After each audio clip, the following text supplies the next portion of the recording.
The Amoroso rolls are the key to a good Philly cheesesteak. I'm gonna use my high horse. It's not hard to cook chopped steak, people. It's hard to get good bread. Ladies and gentlemen, the Sandman has entered! The Tigers are ready to be 10! He goes, what we do if they get to 10,000? I'm like, well, it has to be something big. This is absolutely lit! What? I'd be so privileged to have you guys come down to the Cintas Center and have us beat UConn. Yes! Let's go! Yes! Let's go! Yes! Here. Oh, number 5 away. Into this. Done! Free pizza for the Shermans! Playing that, I can't imagine. I mean, the biggest game I've ever played in is like a district final game. I thought it was like Cloud 9, you know? Same thing. We're getting a fat W! Oh my gosh! Yeah! Let's go back to his brother! Oh my God! What a catch! Oh my God! What a catch! Touchdown play! Oh my goodness! Yeah, bread around here is subpar. That's why there's not a good cheesesteak around here. I respect you a lot more for saying Oh that. my God. Tony's life's complete. Hello and welcome in to the Ride the Wave show. We are in a new location. I'm going to try not to scream because I know it's echoey in here, and the wife is trying not to kill us. She's strict. She's very strict. Stern affair. But welcome in here to the Ride the Wave show. It has been a while since we got to come to our lovely fans here, Tony. First and foremost, let's just get something out of the way, okay? I've been on my horse about this on Facebook all day. We have a lot to talk about. Ironton is playing for a state title on Saturday. Eastern went on the longest run of all time. We had some great basketball and we've had some great athletes. But speaking of basketball, first off, I want to make sure that we do this correctly and that we give the proper congratulations. So before anything, congratulations to Brooke Hammond, making it to the 2025 Hall of Fame at Paint Valley for softball, basketball, and golf. She was in the class of 1988, absolute stud athlete, Tony. Should have did a little bit more research on her, and I'm sorry to take away from her day, kind of like we did last year, but enough is absolutely enough, and I can't take it anymore. For another season, the Paint Valley Hall of Fame Committee, if that's what you want to call yourself, if you can't even come out and put your name on why you're making mistake after mistake again. And before I get to this, it's not just me saying that this is a mistake. This is the entire community. Go look at my Facebook post. Go look at any Facebook posts. You are doing this wrong. I don't know who is in charge of it out there, but whoever it is, I'm talking directly to you. We can start actually with Coach Shoemaker. Let's pull this up here, Tony. This is just what Coach Shoe did. He came back to two programs that were absolute dog water. I was there for one of them, and everybody knows about the other one. I can say that, and I'm an alumni. Was not good. So let's see what he did. He coached from 1989 to 1996 and 2012 to 2018. So a total of 13 years, Tony. Guess how many victories he had? 153. Guess how many losses? 54. He almost had 100 less losses than victories, and is in second place. Most games were played against larger schools too, because again, smallest school in the entire I don't know if they all know this. SBC. But coaches are paid to win. Yes. So don't know if you understand that. Yeah, you don't get paid to show up. Exactly. 3 times more games than lose. So then, one of only 4 coaches of 17 coaches. Now I believe at this time this is up to 19. So 4 of 19 coaches to have a winning record. To just have a winning record. Still not in the Hall of Fame. Again, turnaround struggling programs. Listen to this. Coach Shoe won 7 sectional championships in his 13 seasons that he was there. And if I am doing this correctly, actually, we do have a few more stats here before I keep going on this absolute rant. He made it to the district finals twice in 2014, 2015 with yours truly. Nothing to do with you, but we'll give him the Yeah, yours truly at the mark. And then he also almost always improved from the year before. His teams played in 9 convo games, pretty much in district games, and only one other coach had even made it there. And he coached 7 of the 11 1,000-point scores, and one of only 3 coaches to earn SVC Coach of the Year award. And we're gonna add a few more things that are on here, Tony. One of only 2 coaches to win the SVC and have a Player of the Year on his team, in Craig Kearns. And then, so just so you guys don't think I'm only biased towards Coach Shoe because I love him to death.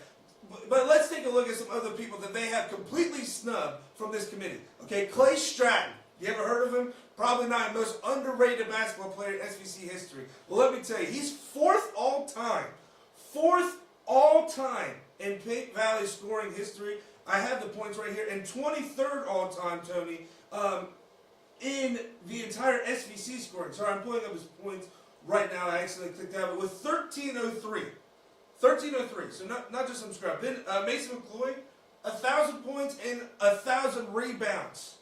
1,000 points and 1,000 rebounds. Was on the ballot this year, by the way, with Coach Shoe. Didn't get on there. Have you ever heard of Lexi Woods at Rio Grande, balling out? #1 scorer in Paint Valley history with 1,588 points. Dang. Yeah, not in the Hall of Fame. Michaela Newland single-handedly almost took us to the Final Four. Actually, the state title game for softball. Most strikeouts in Paint Valley history, and I'm pretty sure the county history. Went to D1 play Akron. Not in the Hall of Fame. Laura Littler. Go look at my Facebook comments. There's a million things that she did that I just did not write down. Not in the Hall of Fame.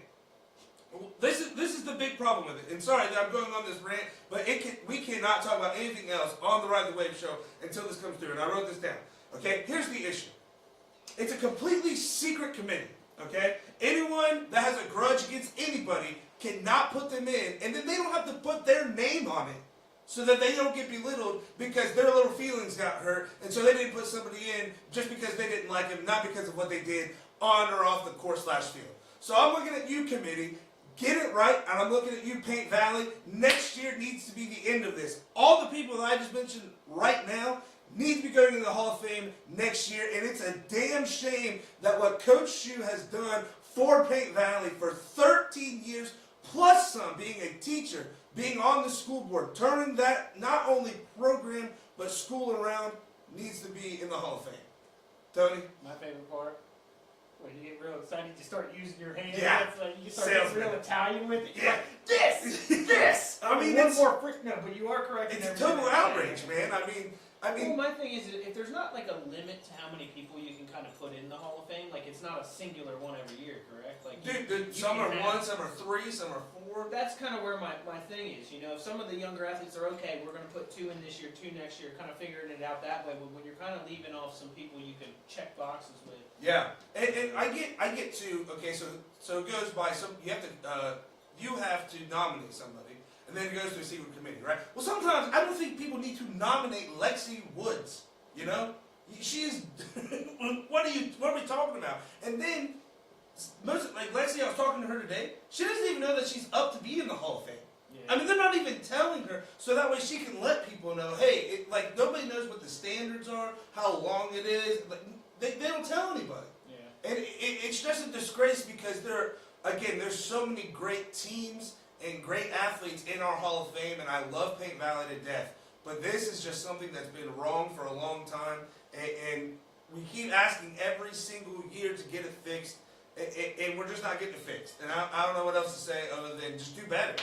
I mean, if they deserve to be in there, they deserve to be in there. And everything that I heard, if they had gone to my high school, they'd be in mine. Yeah. You know what I mean? I mean, it's insane. At one point, Coach Shoe, and I only know this because I was the one starter that didn't have 1,000 points, he had a starting 5 with 4 of them having 1,000 points at the end of their career, and one of them being Dylan Swingle, going on to have the most in the county. Yeah. And I mean, the thing is, you can have good athletes and things like that. We've seen that around the entire SVC. Like, you can have a lot of good athletes, but maximizing their potential, making sure that the schemes that you're running and everything like that, it allows them to have those points. So, yes, and what makes it even more difficult is when you have that many people that can score, it's making sure each one of them gets the ball. Yeah. Making sure that they're not, greedy or selfish and things like that. So there's a lot of coaching that goes into that. You might just sit there and be like, okay, we have really good players.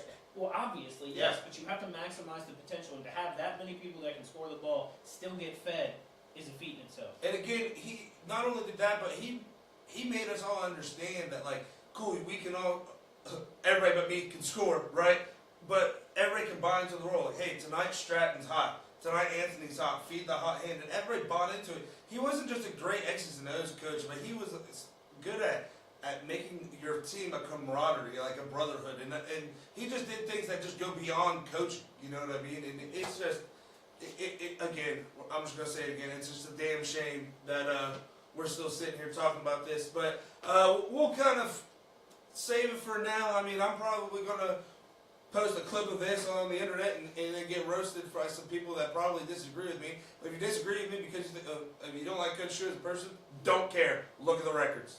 But let's get into current SVC now, Tony. I think we should get there. Let's start off first with Zane Trace. First off, they had a great game with the SVC Classic. We got to watch them. They had a close bout against Circleville. Ended up winning that one. We got to call that on the radio. And let's take a quick break here, Tony. That was something to call that with the radio. I mean, we were there, at 1:45? Then we had a 4-hour break trying to figure out what was going on. I mean, it was just absolutely insane. And then totaled my car after that.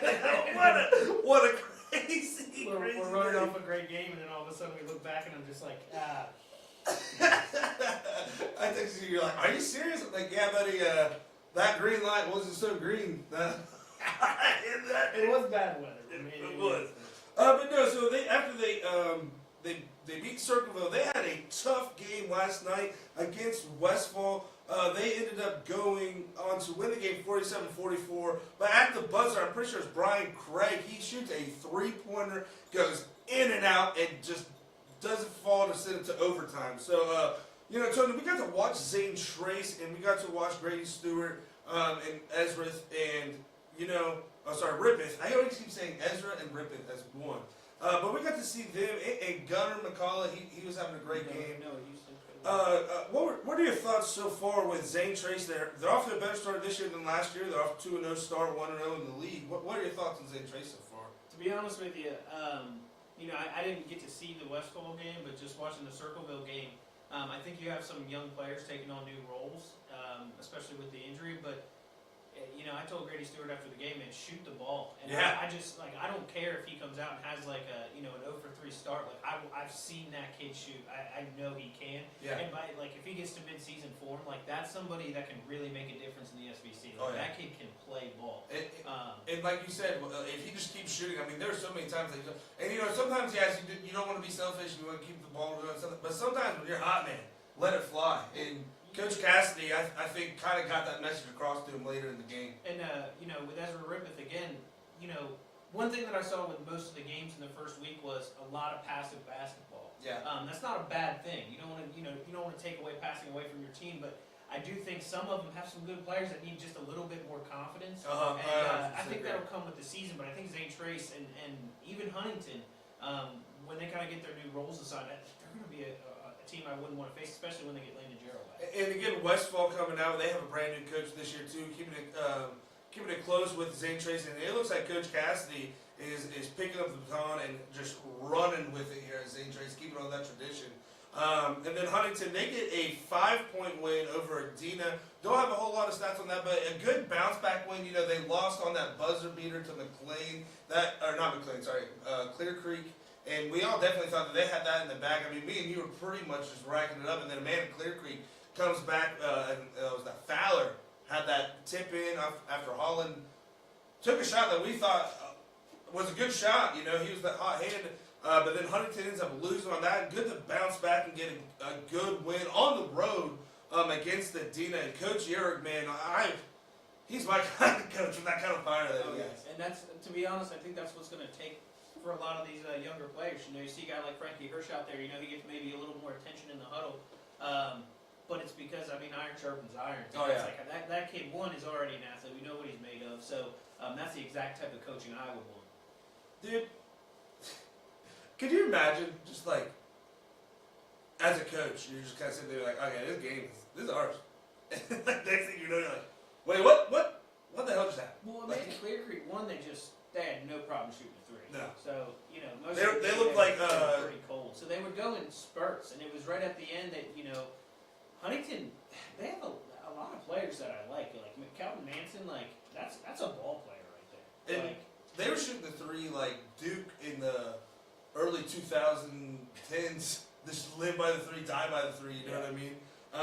And that's a hard team to beat just because once one goes in, you feel like the hoop just gets ginormous. It also, like, one thing about Amanda Clear Creek that I noticed is they had some really good athletes on their team, but I don't know if they had Uric as a coach. That's what I'm. No offense to that coach, I have no idea even who it is. Yeah. But they were a little more technical foul-y, if you know what I mean. It was the first time too I've seen pinstripe warm-up pants versus pinstripe warm-up pants, and God knows how long. It was nice. And then let's move over to Southeastern. They had an absolute statement win against Piketon. Piketon, a really good basketball team, very well coached. But Southeastern gets a big 59-32 win. Lane Williams, he's been tearing up on the basketball court. We might have just heard about him on the football field this year, but on the basketball court, he has been absolutely phenomenal with 17 points. They had Braden Burns chipping in 15. Bo Henry, though, for Piketon, he had 14 points. Now, Derek Webb from Sosa did get a chance to catch up with Braden and Lane Williams after the game last night. Let's take a look and see what they had to say. Bought in this year. We're just bringing the energy every day. We're just ready to play. Not taking any days off. We're ready. I just think our confidence was there. The first few games we struggled to shoot. We just came out. We were going to shoot no matter what today. And we came out with confidence. Teaches me how to handle the ball a lot better. We'll be doing drills and teaching me new dribble moves and stuff. And then it's also really reassuring knowing that we have somebody really trustworthy with the ball and he can handle the ball really well. You never know who's going to be, and then whoever's hot, just keep giving them the ball. Just trust your teammates. A lot of days of work, a lot of shooting, a lot of lifting. We lift all the time, and then it's also we got him. It's easy, and then all the seniors took me under their wing last year, so I was learning from last year. I just want to show we can beat anybody on any night. We just got to come out ready. And our senior group, we've always been talking about senior year. We're going to be ready, so we just kind of bought in. We're ready for the year. We just can't slow down. We got to keep that intensity. Can't walk into it think we're going to win or anything. You just got to be ready. You can't take anyone lightly. So again, that was from Derek Webb at Sosa. Got to make sure that we give the shout out there. But I love what Lane Williams is saying there. We just got to keep our focus, and that is the type of leader that you want on your team. 1,000%. I mean, dude, if he's better at basketball than he was at football, I'll be thoroughly impressed. I know Southeastern might not have had the season that they wanted, but again, man, you talk about somebody that was making a difference in a game, it was him. So if he can do the same thing on a basketball court, one thing I like that they talked about was, with the senior year, buying in. Yeah. Buying in is one of the most important things that you could have on any sports team. If you're not bought in, then it's just never going to be successful. Yeah, and I love how he said too. It's hey, we with Burns, he was like, yeah, they've taken me under their wing last year and this year, showing me the ropes and everything like that. And you can tell Lane was like, hey, we always bought in with the years before the seniors, but we knew whenever we were seniors, it was going to be different. It was going to be our year, and you can see that with him. I mean, they come out with that 59-32 win. They're starting off 3-0 on the season. I mean, this is a team, and Lane Williams, the thing about him is that he can control the court. He's a good facilitator. He can, he demands the attention of his teammates when he's down there. He always knows how he can play, and he's a hard guy to coach against because I had to do it on the JV level, and man, he just doesn't stop. His motor keeps going, and that's the problem whenever you try to go. And he has an absolute strap, and once one of those goes in, it just doesn't stop. And if Braden Burns is going to be sitting there throwing up 15 a night right behind him, or just 2 points behind whatever he's doing, I mean, it's going to be a long season for people that have to go up against Southeastern. I love to see it. I love to see him getting W's. Oh yeah. I mean, dude, that kid is the burst speed alone is just insane. And that's the thing. If you have somebody that's just nonstop, I hated that crap as a defender. You know what I mean? Because it's dude, I'm tired. Stop. It was just following. It's dude, give it up. Are you just trying to be try hard? You get to the grown-ups part, you with my fake injuries. He's like, no, actually, I don't want to do that. You are screwed, pal. It's you see me on the football field, I took a beating. Yeah. Okay, it's time to turn it around.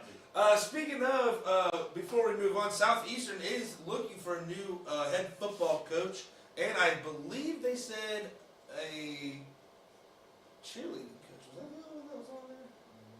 I don't know.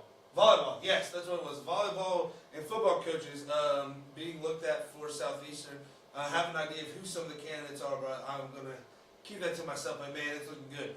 Before we go to our next game, thank you, North Fork Animal Clinic. for being our main sponsor. You see them down there. Again, if you have any kind of veterinary needs or anything like that, that is the #1 place to go. Blake Lloyd is super amazing as being a vet, and he helps out our community amazing, more than any vet in the area. So if you need any kind of vet work, that's where you need to go. Yeah, we changed during COVID. We changed over to Norfolk. Oh yeah.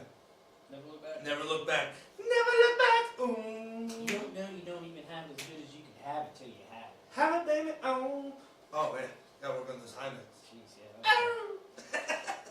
Wait till I get to Sean I'm gonna Terry. work on those high notes. Wait till I get to Sean Terry. I'm whipping my hand out too. Okay, so let's go ahead. Bo Henry, by the way, I think we should give him a little bit of props. He's going to be the shining star for Piketon this year.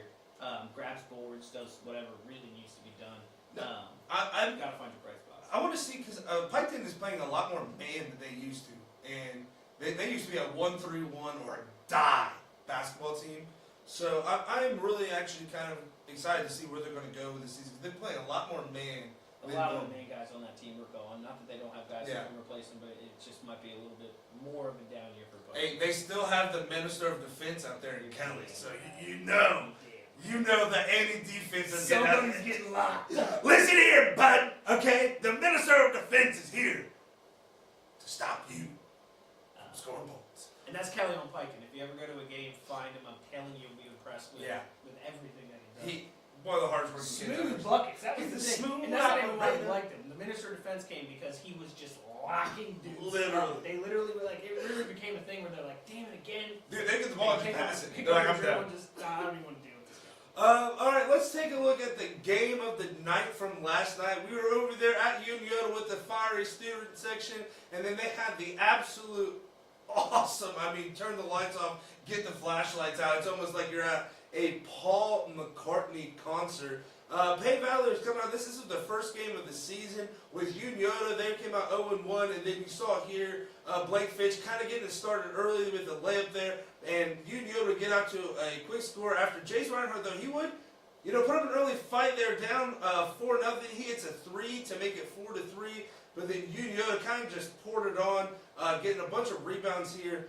And they just had some guys open. You can kind of tell that Yoda had played a game already in Payne Valley, first game of the season, kind of knocking off some rust and stuff like that. I do love what Coach Lakeem is doing out there, though. You can definitely see, in the second quarter, they started putting it together, getting it down low, getting good shots and everything like that. So you can definitely see that there's some stuff to come out of Payne Valley, but with the loss of Braylon Robertson, don't know exactly how long he's going to be out.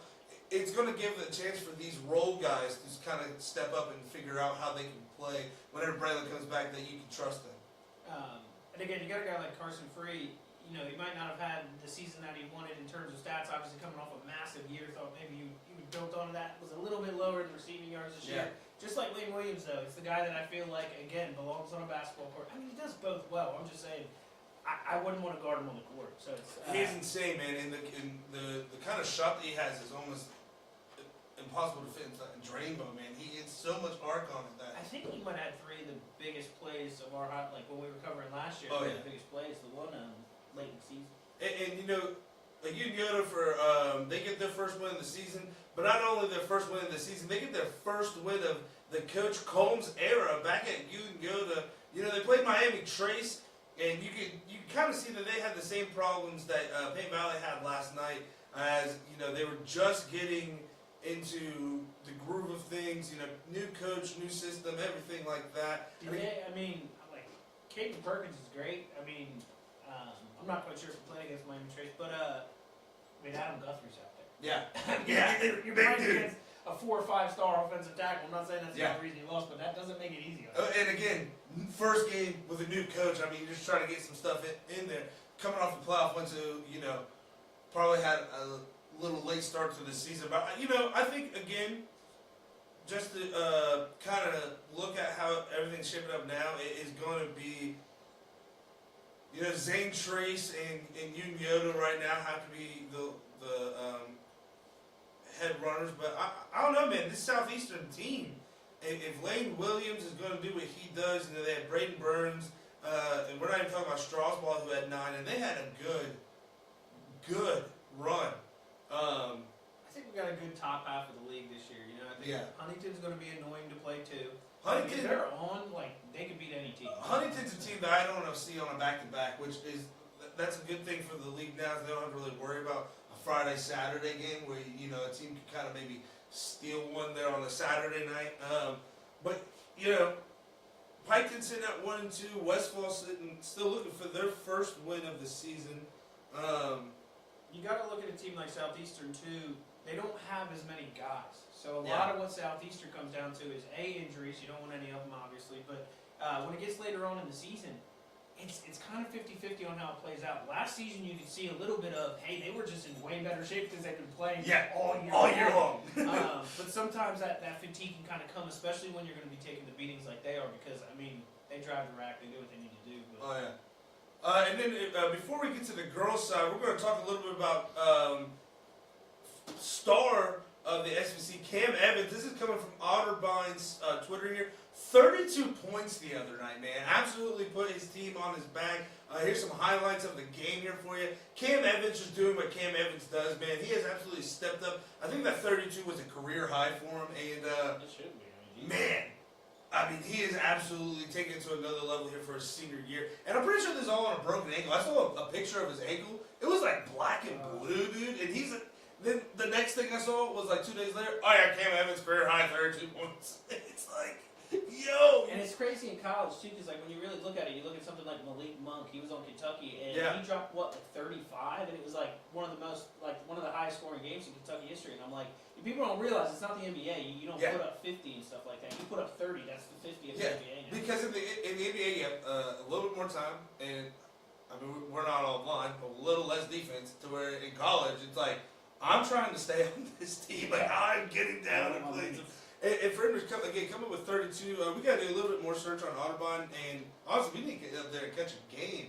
And then, speaking of a little bit more, Xavier, still only one loss. They are on a heater. We got to get Dante on here and talk about the OX. Dude, the OX coming. They did nothing but work this offseason. I don't even mean just the players. Yeah. I mean, dude, like, social media-wise, everything, like, they brought in some good recruits and transfer players. And it helps when one of your players gets drafted and just starts tearing it up for the Lakers. Yeah, everybody's like, who's this 41? This is who. Yeah. All right, so let's jump over on the girls' side real quick. Adina survived Huntington on Saturday. That was a nail-biter that people really weren't ready for. Allie Baker came out with 27 points for Huntington. And just to let you guys know, they finished with 35. And she had 27. That was them coming off of a win, against Shoe HOF. And then Adina. She had 29 in that game, didn't she? Which one? The previous game before that. I do believe so. Yeah, 29 of their 35. So it is the Allie Baker show over there for Huntington. And then on Monday, Adina got another win against Fairfield with Marley Halcomb. She had 20 points. Andrew Day is definitely doing an amazing job over there, but it's Andrew Day. So what else are you expecting? I mean, the dude is an absolute dog. So, and then Zane Trace, they fell to Waverly 44-53.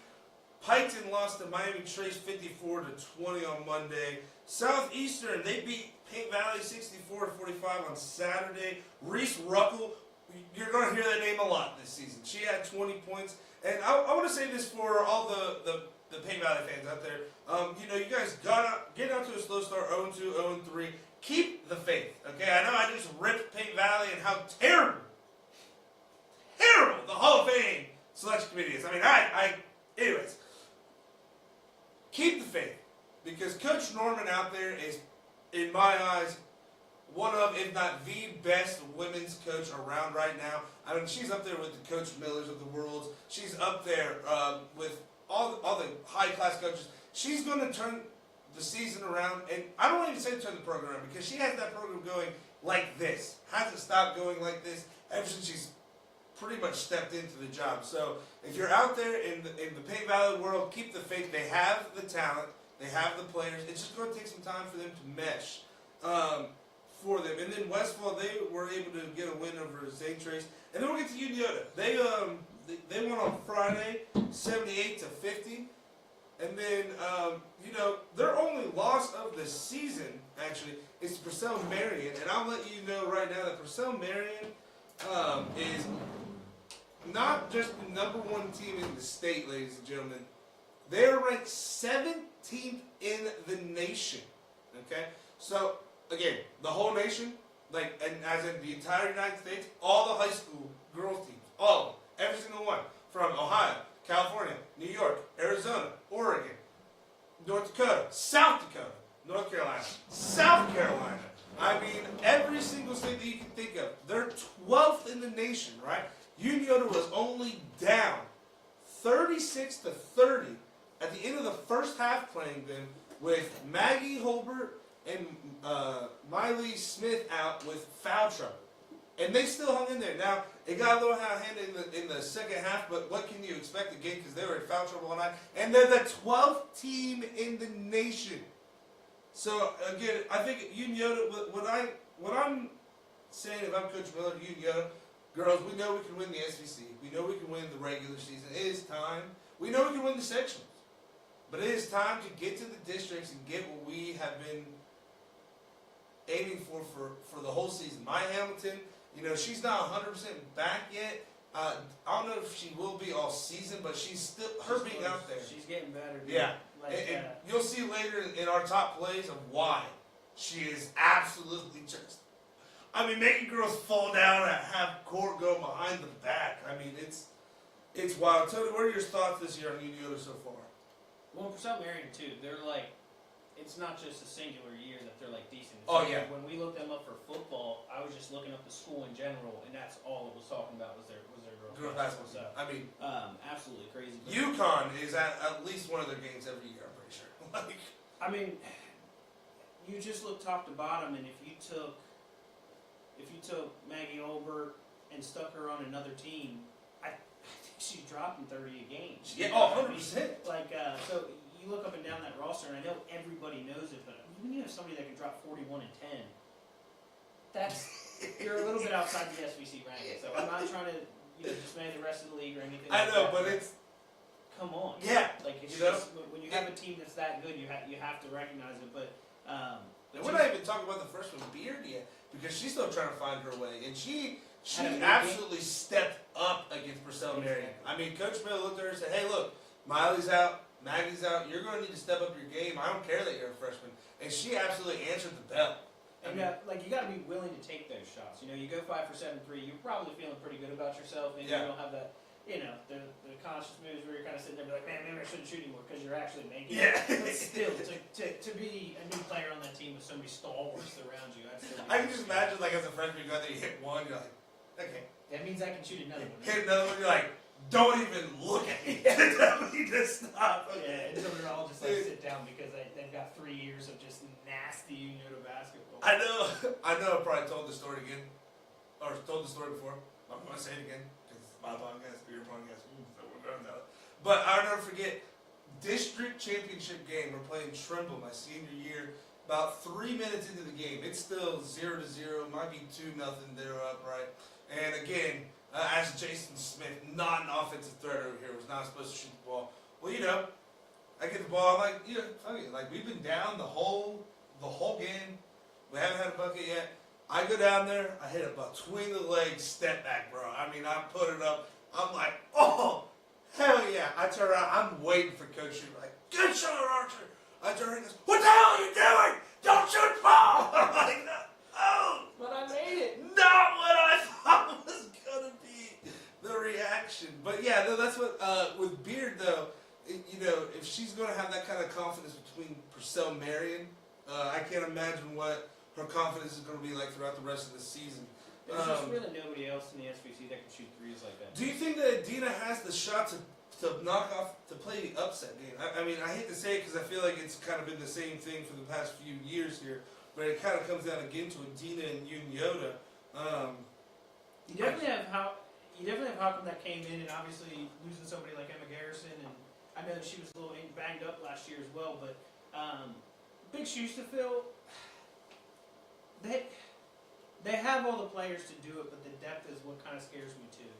When they actually play, You know, Cameron Sowers is another one, dude. Absolute energizer bunny. She can be in anybody's pocket, plays great defense. But how long can you do it when they kind of have more of a platoon? You have a leader coming off the bench, and you know what I mean? It's like it's easy when you're face guarding one person for the whole game, and you kind of figure out their mannerisms and their sticks and stuff like that. But then if you have to do 3 or 4 different players the whole game, and all of them have the capability. So do you try to do a rotation? I mean, we talked about this last year. The only thing I can think of is you're doing the triangle in 2, or it has been done when we played Vinton County my sophomore year. One of our 2 wins, we beat them, and we literally did. We put a guy under the basket, put a guy at the free throw line, and then face guarded 3 people. You know, so it's gonna get if somebody upsets you, it's gonna take some stupid stuff like that where you're just drawn with a stick in the mud trying to figure out how everything's gonna go there. But yeah, do you think Uniola? How many losses do you think Uniola ends the season with? Man, I have to look at their out of conference schedule. I'm gonna go off the top of my head. I think they're gonna have about 1, maybe 1 more loss. They have. I like the 1 more loss. I mean, last year they're playing Olentangy. They're playing a lot of really good teams. Finished last year 21-4. Yeah. I think they might be able to upgrade that a little. Oh yeah. But yeah, so that's and then we have games tonight. I do believe I did take some pictures of this. Again, if you guys want to see what games are on tonight, or even tomorrow, or the up to seconds score, you can go check us out on rtwavesports.com. Again, you can look at the games that will be played today, or you can even look and see what the games will be played tomorrow, and you can check out the whole schedule. But tonight, they've already started, but Westfall, they're playing Uniola. Southeastern's playing Zane Trace, Python's playing Huntington, and Adina is playing Paint Valley. When you look at the FAC, Chillicothe is playing Hillsborough, McLean playing Washington Courthouse, and Jackson playing Miami Trace. To be honest, if you're mad that we're not talking about the FAC, we just haven't had a lot of research on them yet. Do know that McLean had a big win against Washington Courthouse last night in men's basketball, as well as Jackson and Miami Trace. Hillsborough got it done. I think Chillicothe, they lost to a very tough New Lexington team, though. And we've been talking about how there's now 7 divisions in basketball. That doesn't help any other school more than Chillicothe. Going from Division 1 to Division 3 is going to be a big help for them and Coach Beard. And I'm excited to see what they look like in the season, and especially the tournament. See if they can't go on a nice little tournament run there, Tony. Any other basketball things you want to hit before we head over to the football side? I don't think so. Okay. Well, I'm sure that if you think about it, it will come up. Probably not. Okay, sweet. So here we go, the football side. First and foremost, congratulations, Eastern Eagles, making it to the farthest they've ever made it to the Elite 8. They run into Danville, who I'm pretty sure has been in the past 3 or 4 Final Fours. Gave them a tough first quarter. The kind of experience was there for Danville to where it wasn't for Eastern. But talking to Coach Tomlinson after the game, he said, it was a great learning experience for us. It was a great experience for our kids, and we'll definitely be back next year. And that is not a lie. I mean, they only have 4 seniors. And I think 1 or 2 of them weren't even a starter. Yeah. So that whole team's coming back, Tony. I think it's one of the coolest things I've ever seen in my life. Like, Dude. what Eastern's doing right now. Again, working at the hospital, I see a lot of people coming in from different areas and stuff. There's so many people sporting Eastern Eagle sweatshirts. I'm talking to them. And it's just amazing to me to think that 10 years ago, you literally couldn't even buy that sweatshirt because the team didn't exist. And there's probably another 5 years that nobody wanted the sweatshirt. Exactly. Okay? And now everybody couldn't stop buying them. them. It's pride. Yeah. The thing is, the way that they're walking, if I do ask them about it, I never tell them I'm involved with the show or anything, but just to kind of get that real kind of persona, and they're so proud. It's proud is the word I'd use, because when I walk away from them after talking to them, they're proud to be part of the community. They're proud to be around that football team. The one dude I talked to didn't even have a kid that played on the team, so he was just pumped to be around it. You know what I mean? Yeah.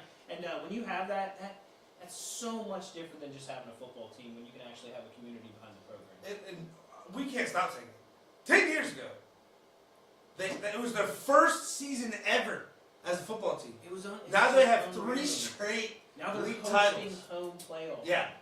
It's not just 1 either, 2 in a row. I mean, so even though they lost, you know what I mean, they lost in the Elite 8. They lost 1 game before the Final Four. I literally sit there and I'm like, man, you want to text them and just be like, hey man, like, you know, you guys still did well, da da da. And I know they're kind of beating themselves up about it, but I wanted to do an entire hype tape, being like, dude, what you just did was freaking awesome. Yeah. And now to the only team playing now, the Ironton Fighting Tigers. First and foremost, again, congratulations, Sean Perry, officially signing with Mizzou after absolutely didn't even make the top 8 for Mr. Ohio. I mean, again, who is giving out these awards? I'm sick and tired of it. I mean, the absolute snub fest. I mean, I'm pretty sure a couple of juniors got it over him, which I'm not if a junior's better, then I'm on board with it, but there's no way a junior, or even some, I can't fathom him not being in the top 3 in the state for Mr. Football. You know, I kind of, you know, you look at some stats and things like that, you know, 800 yards is a good season, you hit that 1,000 mark, that's pretty freaking sweet. Like, I don't know, maybe if you get 1,440 yards, 79 receptions, and 21 freaking touchdowns, doesn't even count the rushing yards, it's got another, what, 250 in that too. At minimum. You're talking over 1,700 all-purpose yards. Is this Saquon Barkley? And then look at what he does on the punt returns. Look at what he does everywhere else. When you're talking about a Mr. Ohio, maybe it's not just that he's the best wide receiver in Ohio. He's the best player. It's literally, look at what he's doing. It's just very upsetting. I'm pretty sure he has some passing touchdowns, if not at least some passing There's yards. people too that like gets angry when there's a really good football team like in the NFL and say all the awards go to them. They get Defensive Player of the Year and MVP, and like you're kind of just sitting there like, okay, they were the best. That doesn't mean like, you know, this. I'm saying this team is the best, and it still is. And how are you not getting the recognition when it's right there in front of your face? It's insane. I'm starting to use my hands now. I'm back to my hands. To me, that's just ridiculous because, you know, even watching some of the tape of the other guys, all of them worthy of being on there. It's just when you watch what he has, that's not normal. No. That's not somebody that's just good at football. There's like athletic gifts, quick That's a sixth sense reflexes. kind of thing. Dude, you don't teach some of the stuff. And when you're on a team that's blowing teams out by 40, I mean, they were up 55-7 at the end of the first half. I mean, in a state Final 4 game. if you're good enough to potentially play in the SEC, I don't know. to be on the list. I don't know. And, you know, that game was a snow game. It was a magical game. Snow coming down. Here's the crazy thing. There's about 5 minutes left in the game. In the first quarter, Tony. Ironton fans started booking hotels. Yeah. In the first quarter, like, all right, go to Canton. And that was crazy. I got to talk to some of the fans out there. First off, I got to talk with people. I tried to get a picture up here. Couldn't get it up. We'll post it on social media. But I got to talk with some of the fans, right? They were on the very first ever state championship team for Ironton.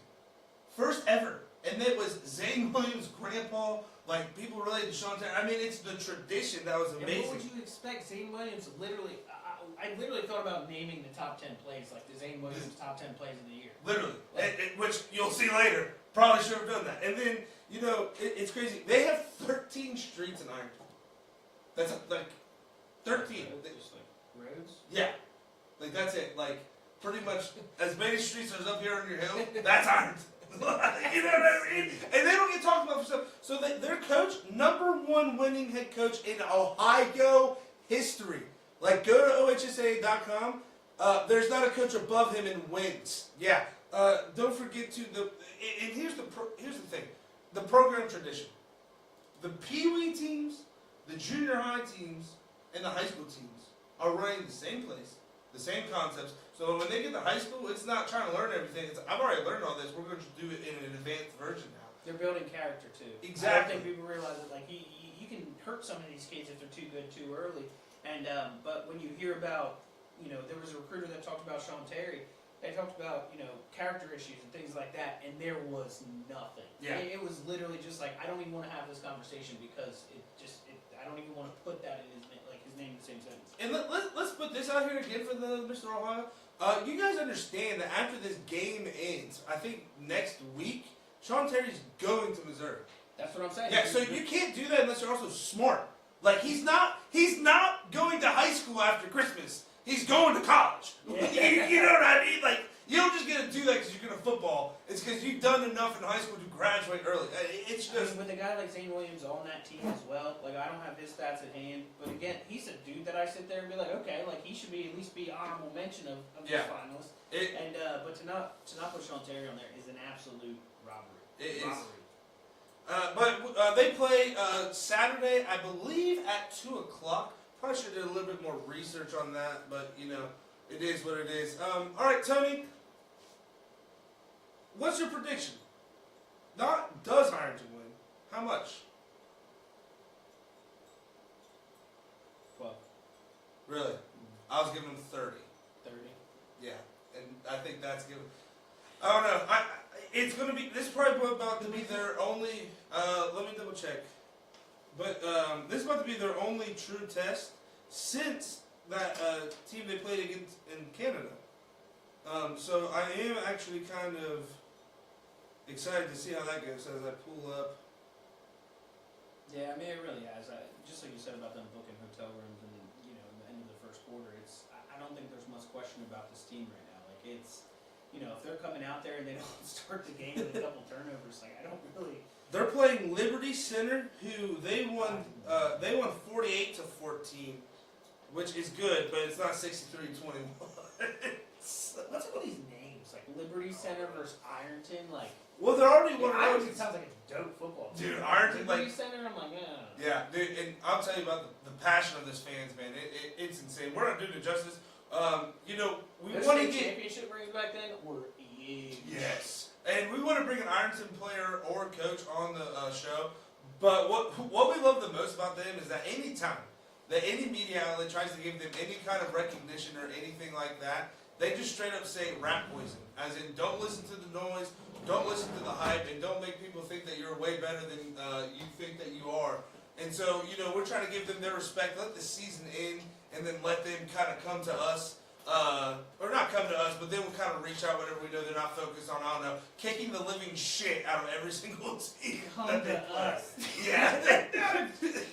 That coach would laugh in our mouth. Yeah. This is not Karen Bears. Same thing. No, it's not, pal. No, it's not. All right, Tony, before we get to the top 10 plays, do you have anything else? Oh, sorry. Yeah, before we get to the top 10 plays, and the two things before, do you have anything else on Ironton or football, anything like that? No, Sean Terry was robbed. I think it's absolutely Yeah, ridiculous. And yeah. I'm not going to sleep until somebody tells me that it's okay. Okay, so first and foremost, we want to give one more congratulations again. We're trying to get the graphics up, a little technical difficulties. Cole Miller, officially Division I track star going to Marshall, about to tear it up there. Congratulations, Cole. We'd love to have you on the show sometime. We'll reach out to you, man, and we can't wait to see what you're going to do this spring. Now let's get to what we really need to talk about here, Tony. Okay, so before, I don't know if you guys know this guy named, his name is Zion Williams. Have you ever heard of that guy? I have. Okay, well, Never seen him play. yeah. He never does. Well, there's this girl, and we'll put the picture up here for Instagram. Her name is Sydney Thomas. Okay, so Sydney Thomas put this picture up on Instagram, right? And Zion Williams saw that and said, you know, I think she's a pretty lady. So he comments, check this out. Check your DM, shorty. She says, huh? Who are you calling shorty? I'm good. Enjoy your recovery. Listen, we don't talk pro sports, but we saw this, and there's no way in hell we were not bringing up the absolute burn that Zion Williams. And he deserves every bit of it, too. You know Yeah. what I mean? Like, Oh, okay, so Tony, I'm going to ask you this. Have you ever seen a harder burn from one celebrity to another than that one right there? Man, nah, especially somebody that's on that high of a pedestal. You Yeah. know what I mean? The thing is, it's how far you're knocking down. And context is, I think she's a Texas reporter. Like a Is that what it is? Okay. And my thing is, it's like she's doing her damn thing too. And props for her for Yeah. being like, oh, She's NBA, like, I'll need she's you. like, how about a starter? How about somebody that sits on the bench with their You uniform? gotta average over 25 minutes a game. We don't care how many points. We care about minutes. So that's our burn of the week. And, you know, we understand that this might not be the show that you guys always listen to, but we're just trying to get back in this groove.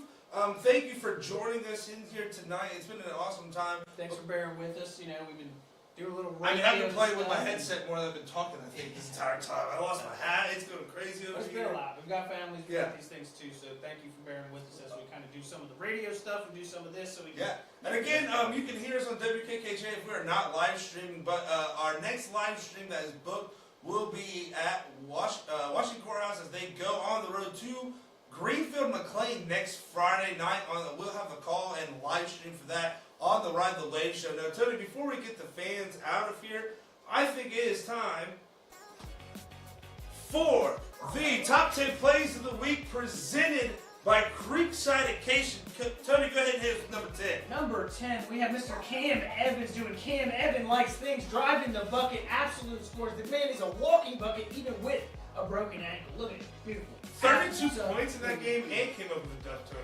Coming in here at number 9, we're going to go for Huntington as they play against Shoe HOF. Allie Baker with the steal here, takes it to the other end of the court, goes up, hits the layup. Huntington gets a big win after that and one over Chillicothe. I mean, who else should I talk about other than Sean Terry doing Sean Terry things? Look at this. This is a complete Reggie Bush remake right here. Who have you seen reverse the entire field, pull the 60th Reggie Bush thing you've ever seen in your life to pull it right to the end zone? But he's not good enough to be in the final? Yeah, I think we'll have a couple more reasons. He's from Ohio, right? Yeah. And here we go again, number 7. This is Maya Hamilton. Unioto play Miami Trace gets a steal behind the back, makes the girl fall. Look at this again. Ooh! In the traffic, Unioto comes up with a blowout win over Miami Trace. Number 6, we have who? Sean Terry again. Now, if you just want to talk about being a wide receiver, that's perfectly fine. But what he just did is not human. That is an alien, my friend. I mean, look at that it is slow-mo. an SEC-style catch. That is why he's playing for Missouri Look at that. next year. Oh! It's an absolute sin. This man is not on the finals list. And you know, Tony, He's from our state, and this man is not on the finals list. here we go Check again. the countdown. Are you done with Ironton? Because we're not. Because we're looking here, the second play from scrimmage. Oh! Zane Williams gets the INT, takes it back, and almost gets the touchdown, gets tackled inside the 10. We're going to have another look at it here. Thank you to the news station as, here we go, picked off. Second play from scrimmage here, Tony. Gets it inside the 10, and we'll see how that drive ended here later. Number 4, we got Amanda Clear Creek's buzzer beater. It's by Mr. Fowler himself. What we like to see is they come down, he shoots the ball with enough time on the clock, and he thinks that it might be the last shot of the game. Psych son, gets a nice tip in, gets a nice W for Amanda Clear Creek, and honestly, they had been losing that entire game, so this shot was not small. Insane in the membrane, Tony, and we were at the call for that. Coming in at number 3, we're going to stay in the Zane Trace Classic. Circleville's Ed Kirk goes up and throws it down. Look at it again. Beautiful pass, drop step, and throws it down, Tony. I love it. I want to tell you right now, I think I almost wanted to cancel this top 10 countdown because how is this play not number 1? This man is robbed every week and we just robbed him. Again, look at this punt return. Sean Terry is an absolute athlete. He's a freaking legend. It's literally okey-dokes left and right, and it's just pure speed. I'm telling you right now, I will say it for the 1,999th time today, it is bullshit. He is not on the finals. Yeah, definitely thought I'd put that number 1, but here is number 1, the RCCA Isaac Keller to Gabe Benford right here. Lob up, throwing it down. He said, that's why I'm number 1. I'm going to go up, climb the ladder, and throw it down in your face. And that is our top 10 plays of the week. Again, thank you so much for coming into this version of the Ride the Wave show. We are always loving to see you guys, loving to have you guys tune in, and again, put good shit in the Hall of Fame, Tony. I think that's the moral of the story, right? Well, again, we will see you next week here on the Ride the Wave show as we will come at you with another hour of absolute Yes, is this 911? nonsense. Yes, I'd like to report a robbery.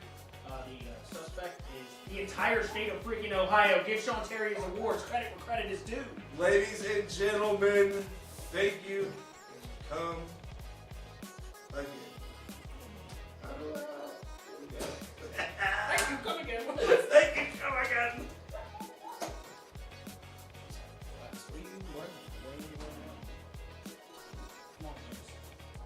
Slow down.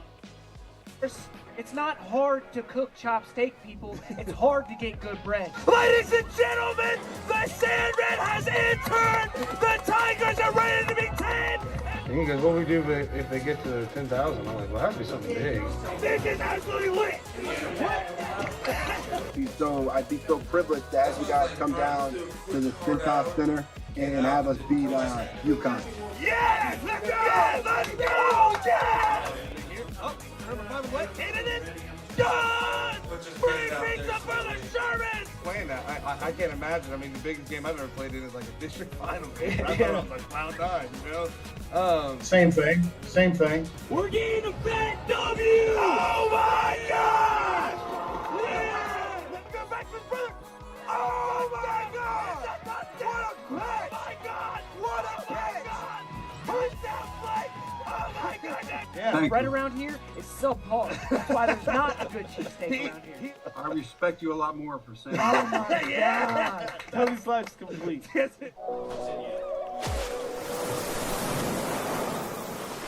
ever been there? Yes. I mean, no, I've never been.